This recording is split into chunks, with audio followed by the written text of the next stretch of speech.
bienvenue chez Yoganic. Merci de m'accueillir dans votre endroit qui est magnifique. Quand on arrive ici, on ne peut pas passer à côté des 3 grands tipis qui se trouvent à l'accueil. C'est quoi le rôle de ces tipis-là? C'est un espace, le tipi amérindien. On avait envie de laisser l'accès libre d'aller méditer ou faire un cercle de parole ou une méditation guidée. C'est quoi les services que vous offrez ici? Chez Yoganic, c'est un centre de retraite de yoga où on peut venir faire une retraite personnelle ou une retraite de groupe, qu'on soit débutant, novice, initié, c'est pour tous les niveaux. Tout est compris. Donc, il y a un hébergement prêt à camper, lit confortable, literie fournie. On a de l'électricité dans les tentes. Ça fait un cocon chaleureux, là. On est en tente Lotus. C'est un endroit qui est rassembleur aussi. Vous avez un espace commun pour manger. Chauffé ou ventilé, les repas sont fournis, des bons repas équilibrés, sains, avec des produits locaux. Vous avez quand même de nombreuses tentes. On a 30 hébergements, 30 tentes Lotus, dont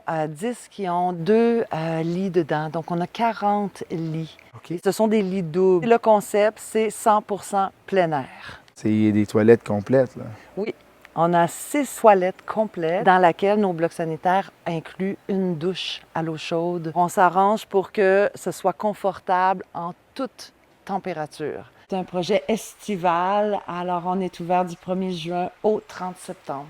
On a 2 chapiteaux qui peuvent contenir chacun 30 personnes au sol. Tout l'équipement aussi pour la pratique du yoga, les tapis, les blocs, les coussins. Moi, je suis pas un super adepte en yoga. Je suis vraiment très novice. La flexibilité, puis moi, ça fait 2. Je serais curieux d'avoir une petite introduction en ta compagnie dans vos installations. Ça va me faire plaisir, Francis. Puis en plus, tu n'as pas besoin d'être souple pour faire du yoga. Non. Bon. Là, par contre, je pense qu'il faut que je me change. Hein? Ça serait mieux. J'ai pas besoin d'être souple, mais mes vêtements, peut-être un peu plus. Hein? C'est ça? Ça serait bien. OK. Je suis prêt pour mon initiation au yoga. C'est ma première fois, là, vraiment, que je prends un cours. On va y aller en douceur et c'est un honneur pour moi de pouvoir t'initier. Prendre la posture de là. Oui. Inspire, étire-toi vers le haut.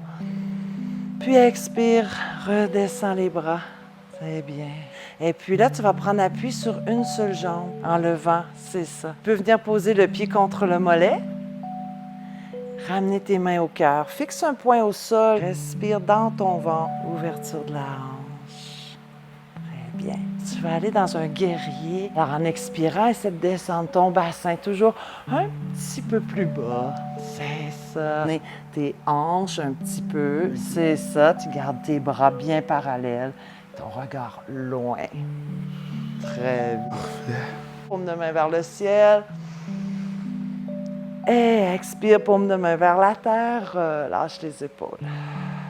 Alors, quand on dit namasté, c'est une salutation. Ce qu'elle signifie, c'est beaucoup plus profond. Quand on fait la salutation, on vient chercher tout le meilleur qui est en moi, OK. reconnaît, salue et honore le meilleur qui est en l'autre. Namasté. Namasté. Namasté. Namasté. Merci beaucoup, Annick.